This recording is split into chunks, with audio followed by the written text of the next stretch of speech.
नमस्कार किसान भाइयों। आप सब फतेहपुर के किसान हैं और यहाँ पे राजकीय कृषि विद्यालय में आप एक दिन का जो आपका जैविक कृषि का जो भ्रमण कार्यक्रम होता है उसके लिए आप लोग आए हो यहाँ पे। और अंदर क्लासरूम में सचान सर ने आपको प्राकृतिक खेती का पूरा समग्र विज्ञान उसको दर्शन से और उसको अध्यात्म से जोड़ करके पूरा समझा दिया। चीज़ें समझाई गई, बताई गई, बट हम उसको करेंगे कैसे, वो होता कैसे है, इसके बारे में जानेंगे। देखिए, मैंने बोर्ड पे लिखा है प्राकृतिक खेती, विषय हमारा प्राकृतिक खेती ही रहेगा, क्योंकि अभी सरकार की नीतियाँ, सरकार भी किसानों को जोर दे रही है कि आप प्राकृतिक खेती की तरफ बढ़ो, क्योंकि जो रासायनिक खेती के दुष्परिणाम थे वो इस प्रकृति पे भी देखने को मिल रहे हैं और हमारे खुद के शरीर पे भी देखने को मिल रहे हैं। तो उसका दुष्परिणाम इतना ज़्यादा हो गया है कि अब हमें मोटिवेट किया जा रहा है, हमसे मतलब आह्वान किया जा रहा है हमसे कि हम प्राकृतिक खेती की तरफ बढ़ें, प्रकृति के साथ हम खेती करें। थोड़ा इस विषय को आप समझिए कि प्राकृतिक खेती है क्या। शब्द को तोड़ दें आप, जैसे किसी भी शब्द को अगर आपको समझना हो तो उसका संजी विच्छेद कर दें। प्राकृतिक खेती यानी प्रकृति, प्रकृति को ध्यान में रखते हुए। अब प्रकृति क्या, पूरे भूमंडल की प्रकृति नहीं, क्योंकि आप एक इंडिविजुअल किसान हैं, एक एक किसान है, उसकी स्थितियाँ, उसकी सिचुएशन सब अलग अलग है, उसकी खेत की परिस्थितियाँ अलग हैं। तो आप अपने खेत की प्रकृति को देखें, उस खेत की मतलब खेत पे जाएं आप और उसके इर्द गिर्द देखें आप कि खेत की मेड़ है कि नहीं, वहाँ की प्रकृति है क्या। पंच महाभूत जिसके बारे में सर ने आपको क्लास में बताया, भूमि, गगन, वायु, अग्नि, नीर, ये 5 तत्व हैं। इससे मिलकर के हमारा शरीर भी बना है और ये प्रकृति भी बनी है। और जैसा कि बताया गया कि सूर्य और आकाश पे हमारा कोई जोर नहीं है, सिर्फ 3 देवता हैं जिनकी हम पूजा करते हैं। कहते हैं ना, 3 देव रक्षा करें, ब्रह्मा, विष्णु, महेश। अब इस बात को आप समझिए कि हम ब्रह्मा जी को आगे क्यों कहते हैं। हम ये क्यों नहीं कहते हैं कि 3 देव रक्षा करें, शिव, ब्रह्मा, जैसे ब्रह्मा, विष्णु, महेश हम कहते हैं, तो महेश, ब्रह्मा, महेश, तो ये हम क्रम इसको बदलते क्यों नहीं है। ब्रह्मा, विष्णु, महेश ही हम क्यों कहते हैं।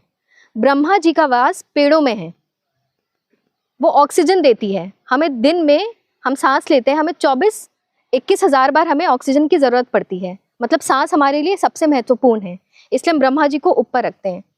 फिर आते हैं विष्णु भगवान, पानी हमें चाहिए 5 से 10 बार दिन में, तो विष्णु भगवान। और तीसरे में आते हैं महेश, मतलब शिव भगवान, ये धरती, मतलब भोजन हमें दिन में 2 से 3 बार चाहिए। आपको आंखों से देखना है, देखना क्या है, खेत की परिस्थिति, अपनी परिस्थितियाँ और खेत की परिस्थितियाँ। हम खेत पे गए तो हमारे खेतों पे मेड़ है कि नहीं, मेड़ है तो मेड़ पे पेड़ है कि नहीं। अगर ढालू है तो उस ढालू पर मतलब अगर खेत हमारी ढालू है तो हमें किस प्रकार की फसल का चुनाव करना है, उस भूमि में क्षमता है कि नहीं, उसमें उर्वरा क्षमता है कि नहीं, तो उस हिसाब से हमें फसल का चुनाव करना है। पानी है तो उस हिसाब से हमें फसल का चुनाव करना है। मतलब खेत की परिस्थितियों को जानते हुए, समझते हुए, उसको समझते हुए जब आप खेती करेंगे तो वो है प्राकृतिक खेती। तो प्राकृतिक खेती में देखिए मैंने लिखा है धरती, माँ और कार्बनिक पदार्थ, क्योंकि जो आप बीज बोते हैं, सब किसान हैं आप कोई गन्ने की खेती करता होगा, कोई धान की खेती करता होगा, कोई गेहूं की खेती करता होगा, सब किसान हैं। बीज आप बोएंगे इस धरती में। खेती का जो सबसे पहला निवेश होता है वो है धरती माँ, क्योंकि बीज है और धरती में आप नहीं बोएंगे तो वो उगेगी नहीं, जमेगी नहीं। तो बीज आपने धरती में बोया, अब वो बीज जमेगा कैसे, उसको पानी और ऑक्सीजन की ज़रूरत है। वो बीज जम गया आपका, मतलब उसको न्यूट्रिशन मिल गया, तो वो मिट्टी सब न्यूट्रिशन लेगा, पोषण लेगा और वो पौधा बनेगा। तो ये मिट्टी, ये धरती माँ उस बीज को पालती है। हम सिर्फ एक प्रबंधक है, मतलब हम क्या करते हैं, सिर्फ प्रबंधन करते हैं। जैसे कहते हैं ना 5 ज, मनुष्य यानी जन, ये क्या है, जंगल, जानवर, जमीन और जल। हम जो मनुष्य हैं हमें इसका प्रबंधन करना है। जंगल का मतलब पेड़ पौधे, जानवर का मतलब पशु जो हमारे पास हैं, जमीन यानी ये धरती माँ, और जल, हमें इसका प्रबंधन करके खेती करनी है। तो विषय है कि हमें धरती माँ को सुधारना है, क्योंकि मैंने कहा कि हमें ये बीज इस धरती में बोना है। और वर्तमान स्थिति में आप इस बात को भली भांति समझते हैं, क्योंकि किसान हैं तो आप हर दिन इस चीज़ को महसूस करते होंगे कि धरती माँ कमज़ोर हो चुकी है। इसमें जो शक्तियाँ थी, इसमें जो पोषण था, वो समय समय पे मतलब एक समय के साथ साथ ये इनके पोषण में, इनकी शक्तियों में ह्रास आया है। क्योंकि जो भी बीज आप बो रहे हैं, इस मिट्टी में ही क्षमता नहीं है, तभी तो फसल कमज़ोर हो रही है, तभी तो उस फसल में बीमारी लग रही है। जैसे अगर मान लीजिए हम बीमार हैं, पहली बार तो हम गए डॉक्टर के पास, बीमार हुए, बहुत ज़्यादा बीमार हो गए, तो हम डॉक्टर के पास गए, डॉक्टर ने हमें दवाई लिखी। अगर हम दोबारा बीमार पड़ते हैं तो हमें ये बात समझना है ना कि हमारी दिनचर्या में ऐसा क्या बिगाड़ आया है, या क्या ऐसा हम गलत भोजन खा रहे हैं, या फिर हम क्या ऐसा गलत कर रहे हैं कि हम बार बार बीमार पड़ रहे हैं। तो सेम उसी प्रकार से अगर खेती में एक बार जैसे आप फसल बो रहे हैं, बीमारी इस धरती में है बट वो परिलक्षित होती है इस फसल में। धरती बीमार है बट उसका लक्षण आपको दिखता है फसल में। तो हमें ये पहले जानना होगा कि धरती बीमार क्यों है, और अगर धरती बीमार है तो हम उसको किस प्रकार से ठीक करें। तो धरती बीमार है, ये आप बात जान चुके हैं, ये आप बात मानते भी हैं, क्योंकि आज कोई भी फसल आप बोल रहे हैं, फसल कमज़ोर होती है, उर्वरक देने की ज़रूरत पड़ती है, उस फसल में बीमारियां लगती हैं, कीट लगता है, और फिर जो भी उत्पाद उस फसल में निकलता है उसको आप बेचते हो जाकर के बाज़ार में, तो उस हिसाब से मूल्य आपको नहीं मिल पाता है। मतलब खेती में किसान ने निवेश बहुत सारे दिए। कहते हैं ना, अभी जैसे आपको कई सारी चीज़ें बताई जाती हैं कि उर्वरक डाल दो, कीटनाशक डाल दो, फफूंदनाशक डाल दो, खरपतवारनाशी डाल दो, ठीक है। उसके बाद जो फसल आए, जो कटे, उसको अपग्रेडिंग कर दो, बढ़िया से कर दो, फिर आप जा करके उसको मार्केटिंग में बेचो। तो किसान अपने एक फसल में कोई एक पर्टिकुलर अगर क्रॉप की वो खेती कर रहा है तो वो निवेश बहुत ज़्यादा लगा देता है।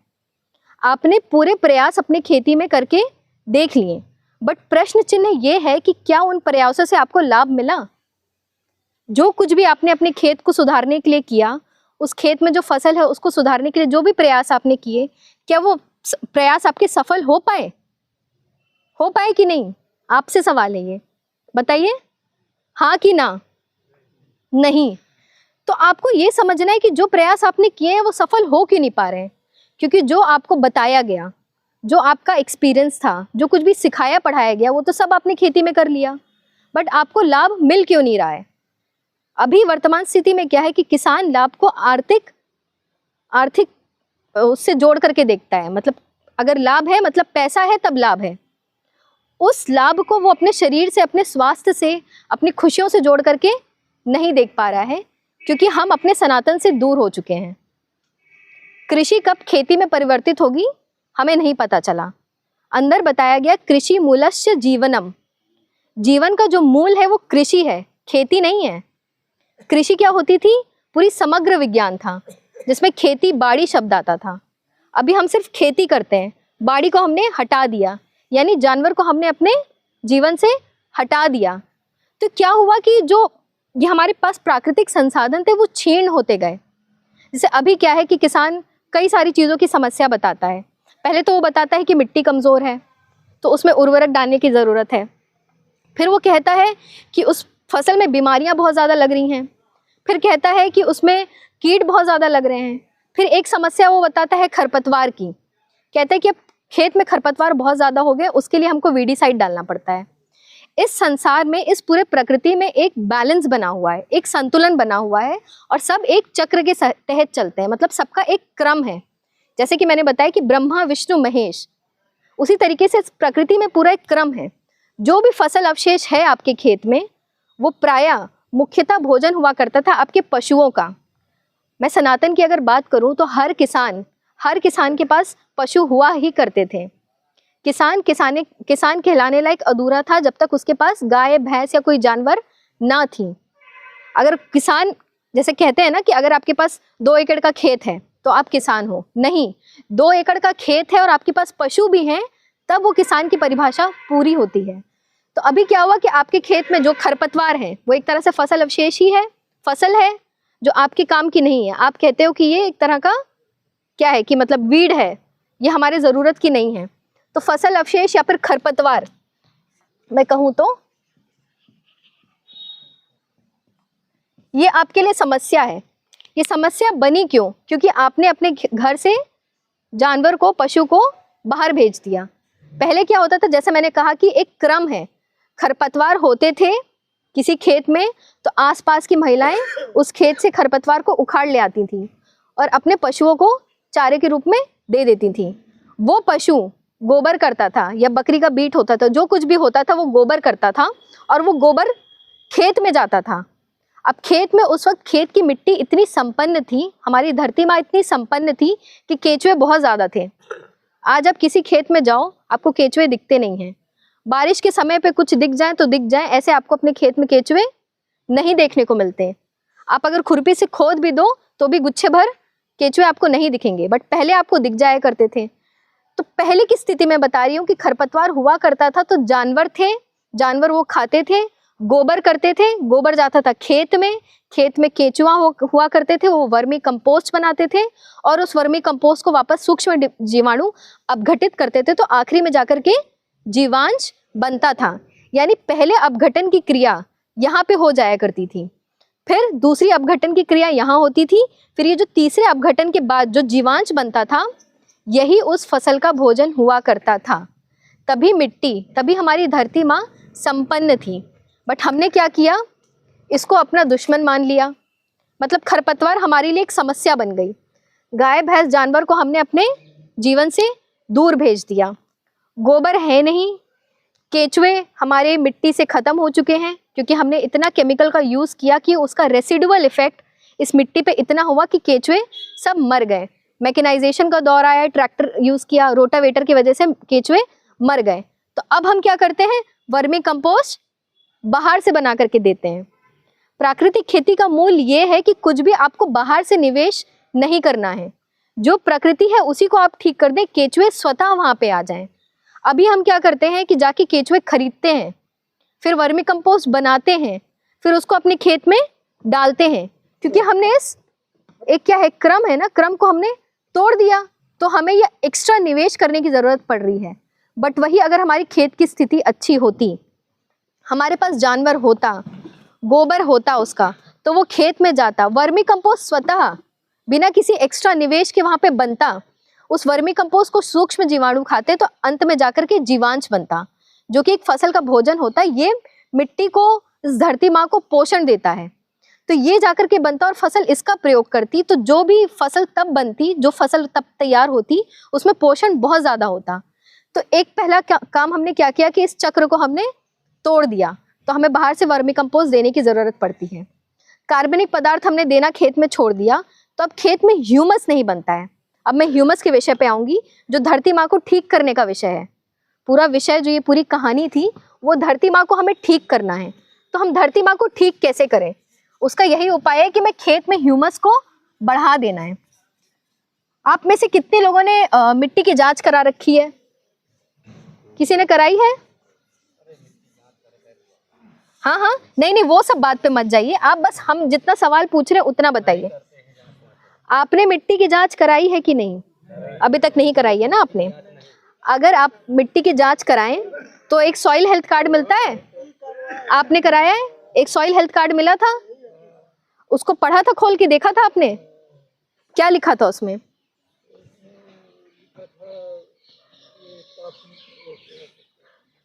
देखिए, सॉइल हेल्थ कार्ड जो मिट्टी की जांच होती है, मिट्टी में जो कुछ भी पोषण है, जैसे नाइट्रोजन है, फास्फोरस है, पोटेशियम है, जिंक है, आयरन है, मैग्नीज है, मतलब जो भी पोषक तत्व होते हैं उनका वो इवैल्यूएशन करते हैं। मतलब देखते हैं कि आपकी मिट्टी में वो पोषण कितना है। और उसमें एक पैरामीटर और भी होता है, वो होता है ऑर्गेनिक कार्बन का, जीवांश कार्बन का। अगर कोई किसान है जो जागरूक है या जिसने देखा होगा तो इस बात को जानता होगा कि उसमें एक पैरामीटर लिखा होता है जीवांश कार्बन। जीवांश कार्बन है क्या? हमारी धरती माँ की सामर्थ्य। ये बात क्या दर्शाती है, ये संख्या क्या दर्शाती है कि हमारी धरती माँ कितनी सामर्थ्य है। और अगर किसी ने मिट्टी की जांच कराई होगी और देखा होगा उस कार्ड में, तो जीवांश कार्बन की मात्रा होगी कितनी? तकरीबन इसी के आसपास, 0.3 के आसपास ही होगी।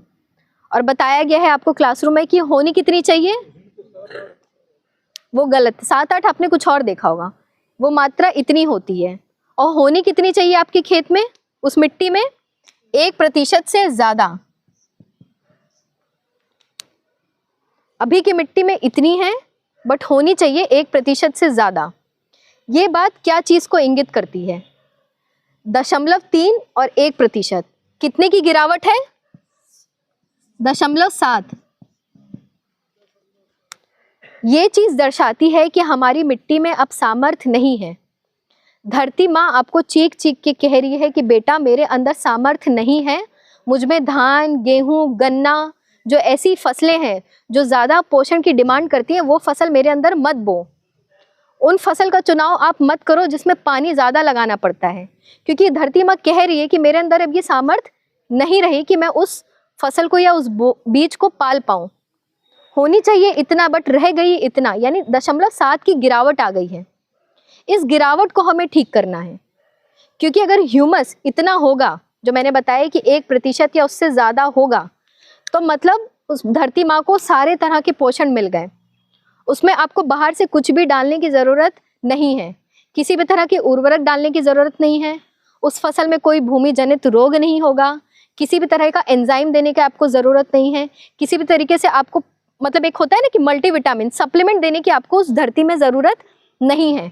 उस धरती में इतनी सामर्थ्य है कि वो पानी रोक सकती है, अगर इतना है तो। फिलहाल तो बट इतना है, अब हमें इसको बढ़ाना है। खेत में हमें ह्यूमस को बढ़ाना है। अब हम ह्यूमस बढ़ाएंगे कैसे? ह्यूमस बनता कैसे है? ह्यूमस इस प्रकार से बनता है कि जो भी कार्बनिक पदार्थ, जैसे मैंने भी आपको एक क्रम बताया कि खरपतवार है या फसल अवशेष है, उसको आप अपने जानवर को खिलाओगे, जानवर करेगा गोबर, गोबर को आप खेत में ले जाओगे, उसको वो क्या बोलते हैं, केचुए खाएंगे तो वर्मी कंपोस्ट बनेगा, वर्मी कंपोस्ट को फिर सूक्ष्म जीवाणु खाएंगे तो फिर जाकर के जीवांश बनेगा। तो हमें क्या करना है, इन दोनों को मिला देना है। धरती माँ को जिंदा करने के लिए 2 चीज चाहिए इस धरती को, एक तो है कार्बनिक पदार्थ और दूसरा है जीवाणु। अंत में मैंने बताया था ना यहाँ पे कि केचुआ है, सूक्ष्म जीवाणु। जब आप अपने खेत में कार्बनिक पदार्थ पहुंचाते हैं, चाहे वो किसी भी रूप में हो, चाहे वो खरपतवार के रूप में हो, चाहे वो फसल अवशेष के रूप में हो, चाहे वो गोबर की खाद के रूप में हो, वो धरती का एक मतलब रॉ मटेरियल है। मतलब समझ लो आप इस बात को, इस चीज से समझ लो कि वो एक रॉ मटेरियल है। आपने भोजन मतलब दाल चावल वहां पे जाकर के इस मिट्टी में रख दिए, अब उस दाल चावल को पकाएगा कौन? एक मैकेनिज्म है, वो है ये सूक्ष्म जीवाणु। जैसे अभी हम वर्तमान में कहते हैं कि मिट्टी एक जीवित पिंड है, कहते हैं कि नहीं, ये भूमि एक जीवित पिंड है। जीवित हम क्यों कहते हैं? क्योंकि इस मिट्टी में नाना प्रकार के जीवाणु उपस्थित हैं, चाहे वो केचुए हो, चाहे वो गुबरैला हो, चाहे वो चींटी हो, चाहे वो दीमक हो, चाहे वो जीवाणु हो जो हमें आंख से ना दिखते हो। मतलब यहाँ पे उनकी संख्या, उनकी दुनिया अनंत है। हमने कुछ को पहचान लिया है और कुछ को हम नहीं पहचानते हैं। तो वो इस मिट्टी में कुछ काम करते हैं। वो काम क्या करते हैं कि जो जाने अनजाने कार्बनिक पदार्थ खेत में आपने छोड़ दिए हैं, या तो जानबूझ के छोड़े हैं या तो जाने अनजाने, जो जब आप खेत को कटाई कर रहे थे तो जाने अनजाने जो कुछ भी फसल अवशेष रह गया है, उसी फसल अवशेष को अपघटित करते हैं, तोड़ते हैं और ह्यूमस बनाते हैं। वही ह्यूमस फिर ये फसल लेती है और फसल में बढ़वार होती है, तो वो उसको तोड़ने का काम करते हैं। तो मिट्टी में कार्बनिक पदार्थ भी होने चाहिए और वो जीवाणु भी होने चाहिए। तो पहला कार्य क्या करना है कि अगर आपको खेत में ह्यूमस बढ़ाना है, क्योंकि विषय है प्राकृतिक खेती का और विषय है कि हमें धरती माँ को संपन्न बनाना है, अपनी खेत की परिस्थिति को हमें ठीक करना है। तो सबसे पहला काम क्या करना है कि जो कुछ भी आप खेत से ले रहे हैं, इस धरती माँ ने जो कुछ भी दिया आपको, मान लीजिए आपने धान लगाया, तो धान की पूरी फसल तो लेके जाते नहीं हैं आप, दाना लेके जाते हैं। दाना आप ले जाइए, उसके लिए कोई आपको मना नहीं कर रहा, दाना आप ले जाइए, बट जो कुछ भी फसल अवशेष है वापस उस धरती को आप दे दें। जैसे आपका फ़ोन है, फ़ोन आप चलाते हैं, लगातार आपने फ़ोन चलाया, फ़ोन डिस्चार्ज हो गया, तो आप उसको चार्जिंग पे लगाएंगे ना, तभी तो वो खुद को चार्ज कर पाएगी। मतलब भोजन देंगे ना आप, जैसे आज आपने पेट भर के खाना खा लिया, कल भी तो भोजन की ज़रूरत पड़ेगी ना आपको। तो वही है, सेम उसी प्रकार से इस मिट्टी को भोजन की ज़रूरत है, रिचार्ज करने की ज़रूरत है। तो वो रिचार्ज होगी कैसे? जब खेत में कार्बनिक पदार्थ होगा और उस कार्बनिक पदार्थ को तोड़ करके ह्यूमस बनाने के वो मैकेनिज्म होंगे, वो जीव होंगे। तो सबसे पहला आपको कार्य ये करना है प्राकृतिक खेती में, या खेती अगर आप कर रहे हैं तो मेड़ होनी चाहिए। मेड़बंदी सबसे पहला ज़रूरी काम है। खेत की अगर आपने मेड़ बना दी और मेड़ पे पेड़ लगा दें, अब जैसे हम यहाँ पे कहते हैं, आपको बताते हैं कि मेड़ पे आप पेड़ लगा लें, तो कई किसान हैं उस पर ये तुरंत प्रश्न करते हैं कि अरे पेड़ कैसे लगा लें, पेड़ लगाएंगे तो जानवर आके खा लेगा। देखिए, आप सभी किसान हैं और आप खेती में बहुत मेहनत करते हैं, मतलब किसान और मेहनत, ये दोनों शब्द जुड़े हुए हैं, एक सिक्के के दो पहलू हैं। तो किसान कभी मेहनत से बचता नहीं था। तो अगर आपने खेत की मोटी मेड़ बना ली है और पेड़ लगा लिए हैं, तो आप कोशिश करें कि उस पेड़ को आप रखा लें, कुछ दिन आप जानवर से उनको बचा लें, फिर वो एक हाइट तक पहुंच जाएंगे तो जानवर उसको नहीं खाएंगे, तो आपका वो पेड़ बन करके तैयार हो जाएगा। तो खेत की मेड़ हो और मेड़ पे पेड़ हो, क्योंकि जब आप मेड़ बनाएंगे और कार्बनिक पदार्थ खेत में डालेंगे और ये सूक्ष्म जीवाणु अपने खेत में वापस ले आएंगे, तो ह्यूमस बनने की प्रक्रिया शुरू हो जाएगी। और जब ह्यूमस बन जाता है, ह्यूमस बहुत हल्का पदार्थ है, वो बन जाता है, तो अगर आपके खेत में थोड़ा सा भी ढाल है और पानी बरसा और आपने मेड़ नहीं बनाई है, तो ये कार्बनिक पदार्थ बह करके दूसरे के खेत में चला जाएगा। तो जो कुछ भी मेहनत आपने की खेत में ह्यूमस को बढ़ाने के लिए, वो सारी मेहनत पानी में बह जाएगी। तो किसी भी विषय का जो आपको ज्ञान होना चाहिए, वो पूर्ण रूप से होना चाहिए। अधूरा ज्ञान घातक होता है। आपने मेड़ बनाई, पेड़ लगाए और ह्यूमस बनवाने की प्रक्रिया आपने शुरू कर दी, तो वो ह्यूमस वहीं पर रहेगा, वहीं पे आपकी फसल को, आपकी मिट्टी को संपन्न करेगा। तो ह्यूमस के लिए मैंने क्या बताया कि एक कार्बनिक पदार्थ की जरूरत है और दूसरा जीवाणु, सूक्ष्म जीवाणु।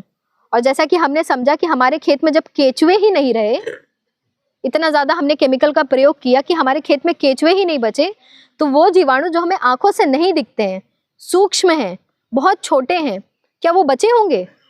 उनकी संख्या भी कम हो गई है।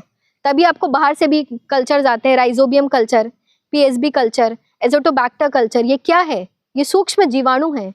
ये इस बात को इंगित करते हैं कि वो जीवाणु आपके खेत में अब नहीं है, इसलिए आपको बाहर से उनको खेत में लाने की जरूरत पड़ रही है। तो ये हमने जाना कि ये जीवाणु हमारे खेत में है नहीं। तो अब ये जीवाणु है कहाँ? क्योंकि हमें अपने खेत में ह्यूमस को तैयार करना है, और ह्यूमस के लिए इन दोनों चीज़ों की ज़रूरत है, कार्बनिक पदार्थ भी और जीवाणु। तो कार्बनिक पदार्थ तो आप चलिए फसल अवशेष से ला करके कंपोस्ट खाद बना लें या गोबर की खाद का प्रयोग आप कर लें, बट वो जीवाणु भी तो चाहिए।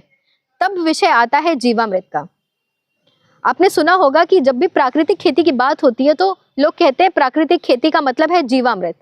नहीं, जैसा कि बताया गया कि प्राकृतिक खेती एक बहुत बड़ा विषय है, वृहद विषय है, उसका एक छोटा सा हिस्सा है जीवामृत। जीवामृत क्या है?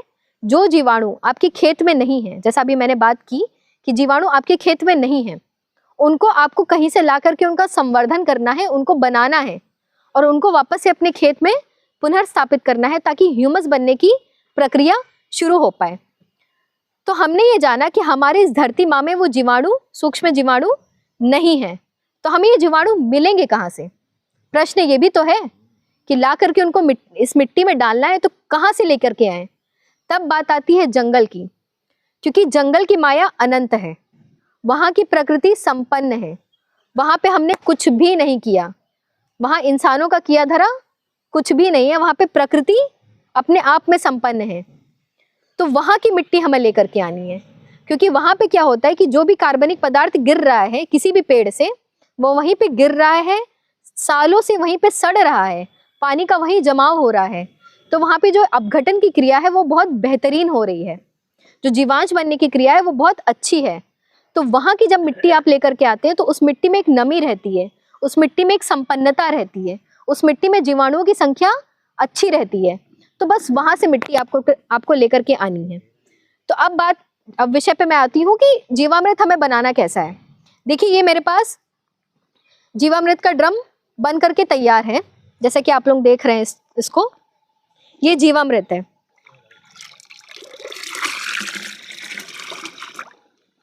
ये वो जीवाणु है जो आपके खेत में नहीं है, ये बनाए गए हैं जंगल की मिट्टी से।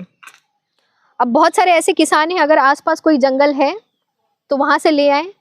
इस बात का ध्यान रखें कि पेड़ ऐसा होना चाहिए छायादार, वृक्षदार, मतलब घना पेड़ हो, उसमें पत्तियां, टहनियां, फूल जो कुछ भी है वहीं गिरती हो, वहीं पे सड़ती हो, वहां पे हम इंसान की दखलंदाजी ना हो, किसी भी तरह का केमिकल का प्रयोग ना होता हो, ना वहाँ कोई झाड़ू लगाता हो।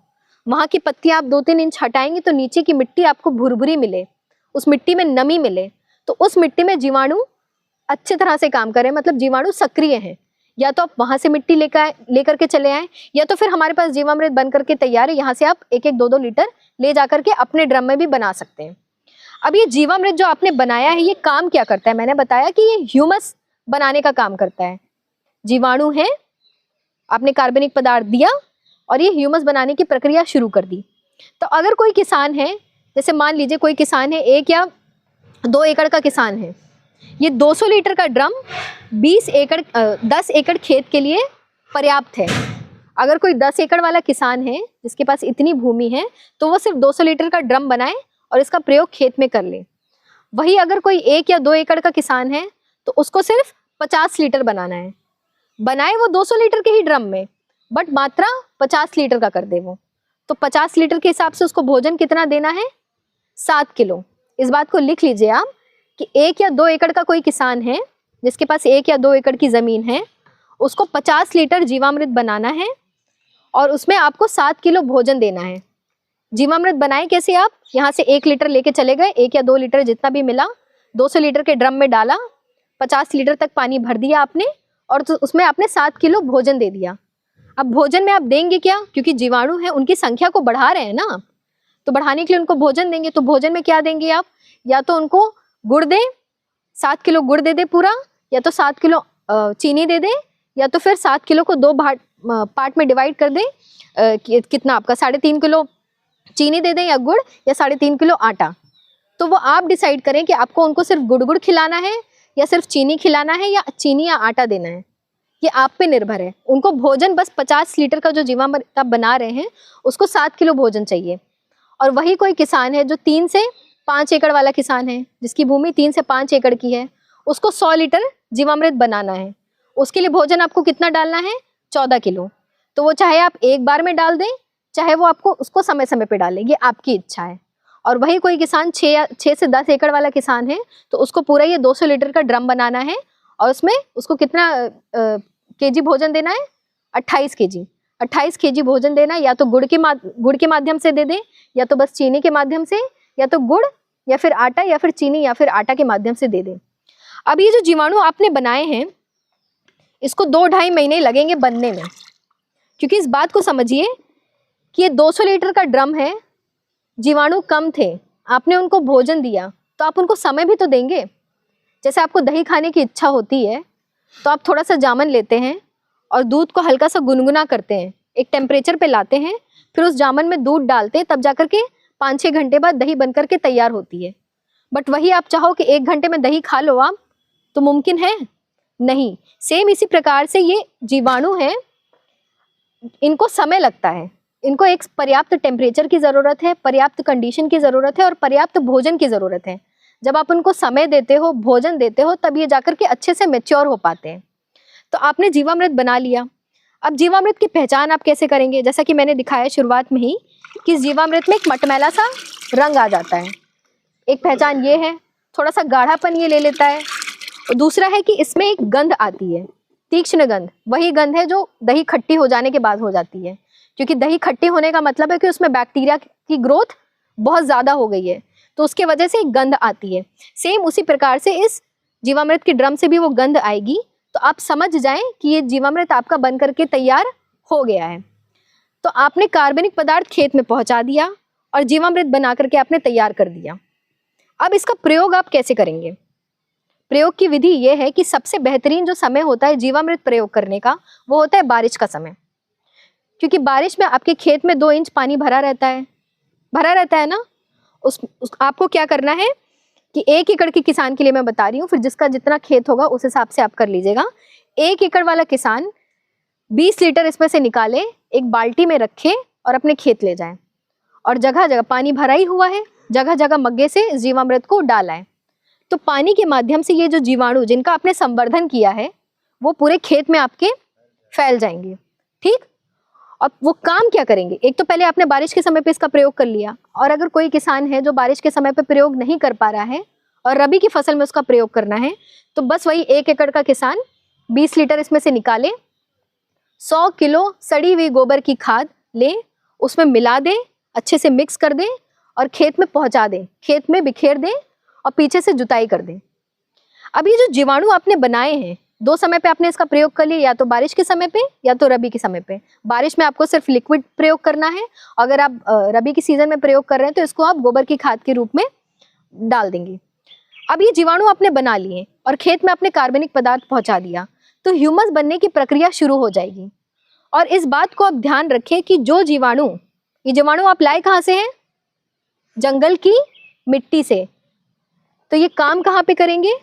इस मिट्टी में। जो चीज आप जहां से लेकर के आते हो उनको वहीं डालोगे ना आप। तो जंगल की मिट्टी से आपने ये जीवाणु लेकर के आए, तो ये जाएंगे मिट्टी में, और जितने जल्दी आप इसको अपने मिट्टी में डाल दें, क्योंकि इनको ह्यूमस बनाना है, और ह्यूमस बनने की क्रिया एक दिन की नहीं है। जितने जल्दी आपने ये मैकेनिज्म पहुंचा दिया और जितने जल्दी आपने रॉ मटेरियल दे दिया, रॉ मटेरियल क्या है? कार्बनिक पदार्थ। जीवाणु क्या है? वो मैकेनिज्म। जितने जल्दी आपने इन दोनों को खेत में पहुंचा दिया, उतने जल्दी ह्यूमस बनने की प्रक्रिया शुरू हो जाएगी। तो बीज बोने से पहले, जितने पहले आप इस जीवामृत को अपने खेत में पहुंचा सकते हैं पहुंचा दें, ताकि वो ह्यूमस बनने की प्रक्रिया वहां तेजी से शुरू हो जाए। अब ह्यूमस बनेगा तो होगा क्या? ये जो जीवाणु आपने जिनका संवर्धन किया है, इसमें लाभदायक जीवाणु भी हैं। मिट्टी में जो हार्मफुल, जो नकारात्मक जीवाणु होते हैं, जो बीमारी फैलाते हैं, जो भूमि जनित रोग फैलाते हैं, उनको ये, उन पे एक संतुलन बनाएगा, उन पे ये कंट्रोल करेगा। जैसे ये समाज है, ये धरती है, इसमें दोनों प्रकार के लोग रहते हैं। कुछ अच्छे भी रहते हैं, कुछ बुरे लोग भी रहते हैं। दोनों एक दूसरे पे संतुलन बना के चलते हैं, तभी ये समाज आगे बढ़ता है। वो सह अस्तित्व का विज्ञान हर जगह लागू होता है। मिट्टी में भी वही है कि इस मिट्टी में नेगेटिव पैथोजन भी है, जिसको हम हानिकारक जीवाणु बोलते हैं, और लाभदायक जीवाणु भी हैं। उन दोनों के बीच में बैलेंस बना हुआ है, तो मिट्टी हमारी स्वस्थ है। बट वही अगर लाभदायक जीवाणु कम है और हानिकारक जीवाणु ज्यादा है, तो रोग तो फैलेगा ही। तो ये क्या करता है? उन पे एक नियंत्रण करता है। तो मिट्टी में जो भूमि जनित रोग है वो लग नहीं पाता है, वो नहीं लगता है। पहला काम जीवामृत ने ये किया, तो भूमि जनित रोग से आपको नियंत्रण मिला। दूसरा क्या है कि ह्यूमस बनने की प्रक्रिया शुरू हो गई। तो ह्यूमस में ही, ह्यूमस अपने आप में सब कुछ है।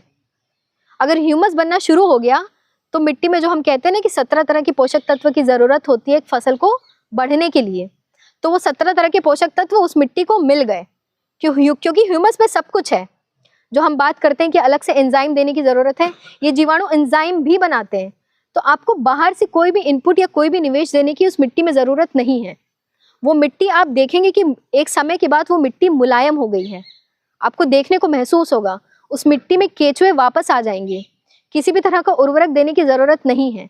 जहाँ पे आप 5 पानी में धान या गेहूं काटते थे, वहां आपका 3 पानी में, 2 पानी में फसल कट जाएगी। तो ये क्या करता है? खेत में ह्यूमस को बढ़ा देता है। लाभदायक जीवाणु भी आ गए, भूमि जनित रोग भी कंट्रोल हो गया, ह्यूमस बनने की प्रक्रिया हो गई, तो माँ संपन्न हो गई। और होता क्या है, जैसे अभी जो किसान ऐसी फसल बोते हैं जिसमें ज़्यादा पोषण की ज़रूरत पड़ती है, जैसे मान लीजिए धान हो गया, गेहूं हो गया, गन्ना हो गया, ये सब ऐसी फसल हैं जिसमें उनको पोषण की ज़रूरत ज़्यादा पड़ती है। तो अगर वो किसान जीवामृत का प्रयोग कर रहा है, तो वो यूरिया जिस प्रकार से अपने खेत में डालता है उस प्रकार से ही डाले। इस बात को ध्यान से सुने आप। मैं उन किसानों की बात कर रही हूँ जो धान करते हैं, गेहूं करते हैं, गन्ना करते हैं, जो ऐसी क्रॉप करते हैं जिसमें पोषण की ज़रूरत ज़्यादा है, तो वो यूरिया का प्रयोग जिस प्रकार से करते थे उस प्रकार से ही प्रयोग करें। बट डीएपी उनको ड्रॉप कर देनी है, फॉस्फोरस उनको ड्रॉप कर देनी है अगर जीवामृत का आपने प्रयोग शुरू किया है तो। क्योंकि होता क्या है कि जो जीवाणुओं का आपने संवर्धन किया है, मिट्टी में पोटेशियम फॉस्फोरस पड़ा हुआ है। हर साल आप डीएपी डालते हैं, फसल सिर्फ 20 से 30% ही फॉस्फोरस का प्रयोग कर पाती है, बाकी वहाँ पे अघुलनशील फॉर्म में पड़ा रहता है फॉस्फोरस। तो ये जीवाणु जाके क्या करता है कि उस फॉस्फोरस को वो सॉल्युबल बनाता है, घुलनशील बनाता है, तो वो आपकी फसल में काम आने लगता है। तो जो किसान धान, गेहूं, गन्ना करता है, वो यूरिया का प्रयोग जिस तरीके से करता है उस तरीके से करे, वो डीएपी छोड़ सकता है। और वही कोई किसान है जो चना, मटर, मसूर करता है, राई, अलसी करता है, तो उसको यूरिया देने की भी अपने खेत में ज़रूरत नहीं है। तो ये एक तरीके से मैं अगर कहूँ तो ये प्राकृतिक डीएपी है जो आपने ये कंसोर्शिया तैयार किया है, ये जो कल्चर आपने तैयार किया है, एक तरीके से प्राकृतिक डीएपी है कि आपको डीएपी देने की ज़रूरत नहीं पड़ रही है, क्योंकि फॉस्फोरस आपके खेत में ऑलरेडी पड़ा हुआ है, उसको बस ये घुलन बना देता है, तो ये फसल के रूप में, फसल के काम में ये आने लगती है। तो जीवामृत ने क्या किया कि आपके खेत को मुलायम बनाया, पानी रोकने की क्षमता बढ़ी, भूमि जनित रोग खत्म हुआ, और आपका निवेश जो था, एक फॉस्फोरस एक निवेश था, डीएपी एक निवेश था, वो धीरे धीरे कम हुआ। और जब आप 2-3 साल तक इसको लगातार अपने खेत में प्रयोग करना शुरू कर देते हैं तो एक समय के बाद आपको यूरिया देने की भी जरूरत नहीं है, बस जीवामृत का आप प्रयोग करें। और जैसे मैंने बताया कि जीवामृत है, ऐसा नहीं है कि आपको हर साल जीवामृत बनाना है। हर साल आप जैसे अगर मिट्टी बहुत ज़्यादा खराब है, जैसे कि मैंने कहा कि 0.3% ही जीवांश है उसमें, तब आपको 2-3 साल लगातार प्रयोग करना है ताकि वो थोड़ा सा ऊपर बढ़े, 0.4 0.5 के करीब आए। बट अगर उस और ज़्यादा हो गया तो उसके बाद आपको इसका प्रयोग नहीं करना है, हमें इसकी आदत नहीं डालनी है। बस हमें कोशिश करना है कि जो जीवाणु हमने इतने मेहनत से बनाए हैं वो इस मिट्टी में बने रहें। तो वो बने कब रहेंगे? जब आप उनको वो परिस्थितियाँ देंगे, यानी खेत की मेड़ होगी और मेड़ पे नाना प्रकार के पेड़ होंगे, क्योंकि जब गर्मी का सीज़न आएगा तो पूरे खेत के मर जाएंगे, बट अगर खेत की मेड़ पे पेड़ हैं तो पेड़ की छाँव में ये जीवाणु बचे रहेंगे। और बारिश के समय पे जब पानी आपके खेत में भरेगा तो पानी के माध्यम से ये पूरे खेत में आपके फैल जाएंगे। तो जो जीवाणु आपने खेत में पहुँचाए हैं वो खेत में लगातार बने रहेंगे, तो ह्यूमस बनने की प्रक्रिया लगातार चलती रहेगी। बट वही आपने जीवामृत बनाया और फिर आपने कोई पेस्टिसाइड यूज़ कर लिया, किसी तरह का केमिकल का प्रयोग कर लिया आपने, तो ये जीवाणु नहीं बचेंगे। या फिर पेड़ नहीं लगाए आपने तो धूप की वजह से ये जीवाणु मर जाएंगे। तो प्राकृतिक खेती की जो बात हुई कि समग्रता से इसको लेकर के चलना है, सिर्फ ये नहीं है कि हमने प्राकृतिक खेती शुरू की तो जीवामृत बना करके डाल दिया ना, कार्बनिक पदार्थ भी देना है, जीवामृत भी देना है, खेत की मेड़ भी बनानी है, पेड़ भी लगाने हैं। मतलब खेती को, प्रकृति को समग्रता से लेकर के जब हम चलेंगे, उस हिसाब से फसल का चुनाव करना है, पानी कितना है उसको भी ध्यान में रखना है, तब जब हम खेती करते हैं तो वो खेती हमारी संपन्न होती है। क्योंकि जैसे कहा गया है ना कि हमें अब ये बात चली थी सरकार की तरफ से कि हमें किसानों की आय दोगुनी करनी है। इसको इस बात से समझिए आप कि जिस दिन आपने प्राकृतिक संसाधनों को दोगुना कर दिया, आपकी खेत की प्रकृति को आपने जिस दिन सुधारना शुरू कर दिया, उस दिन आपकी आय भी दोगुनी हो जाएगी। क्योंकि खेत की व्यवस्था अच्छी है, खेत पे आप लगातार जाते हैं, ठीक है, उस खेत में आपने किसी भी तरह का केमिकल का प्रयोग नहीं किया है, तो जो भोजन खाएंगे आप उस भोजन से तो स्वस्थ रहेंगे ही ना। तो जो पैसा आपने कमाया है वो हॉस्पिटल में नहीं जाएगा, वो आपके पास ही रहेगा। तो एक तरीके से आपकी आय भी बढ़ेगी। तो मुझे उम्मीद है कि जो मैंने अभी ह्यूमस के बारे में, प्राकृतिक खेती के बारे में, जीवामृत के बारे में जो कुछ भी समग्र तरीके से बताया वो आप सभी को समझ में आया होगा। बहुत बहुत धन्यवाद।